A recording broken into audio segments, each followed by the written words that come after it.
Kambi mar Royal Media Services komakore kod Zizi Afrique Foundation chano bago kidienje 4 mag twak mamulo weche somo kochakore tarik 13 dweni e boma ma Nairobi ka.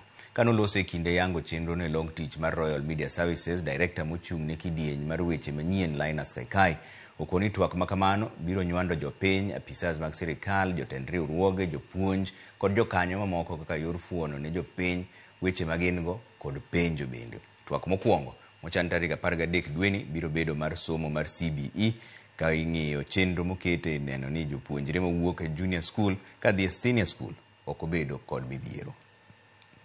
Mengi yanayoathiri sekta ya elimu kwa sasa hivi yanahusu ama yanahusunisha watu wengi nchini Kenya.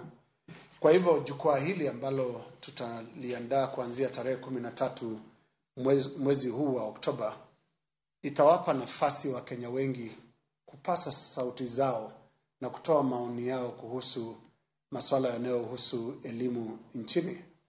Je, ni vipi kurekebisha masuala hayo ambayo hajaenda vizuri? Ni vipi kuendeleza yale ambayo yanaendelea vyema?